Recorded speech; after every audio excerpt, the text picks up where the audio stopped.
நான் உமா உடக்கூடியமா. ரீசெண்டாக பார்த்தீங்கன்னா திருப்பூர் மாவட்டத்தில் அவினாசிங்கிற பகுதியில் வந்து ரிதன்யா அப்படிங்கிற பொண்ணு வந்து வரதட்சணை கொடுமையான தற்கொலை பண்ணிக்கிட்டாங்க. கிட்டத்தட்ட 300 பவுன் போட்டிருக்காங்க. அப்புறம் 70 லட்ச ரூபா காரு ப்ளஸ் மேற்கொண்டும் ஏதோ கேட்டு சம்திங் வரதட்சணை கொடுமையாக இருந்தாங்க சொல்லி நான் நியூஸில் படித்தேன். ஸோ தற்கொலை வந்து ஒருபோதும் தீர்வாகாது. பொதுவாக வந்து பெண்கள் வந்து பல்வேறு விஷயங்களை சாதிச்சுட்டு இருக்காங்க. அது நிறைய செக்டாரில் ஆர்டிஓ, ஐஏஎஸ், ஐஎஃப்எஸ், ஏன் நாட்டினோட முதல் மகன் வந்து திரௌபதி முர்மு ஒரு பெண்ணு தான்.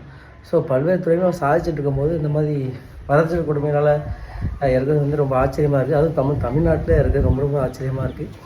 பொதுவாக வந்து தங்கம் அதிகமாக உற்பத்தி செய்யக்கூடிய ஆப்பிரிக்கா நாடுமே வறுமையில் தான் இருக்குது.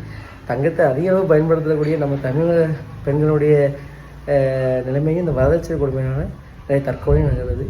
ஸோ இந்த தங்கத்தை வச்சு நம்ம எதுவும் பண்ண போகிறது கிடையாது. அது ஒரு அழகு ஆபரணம் தான். ஸோ அதை அழகாக பாருங்கள்.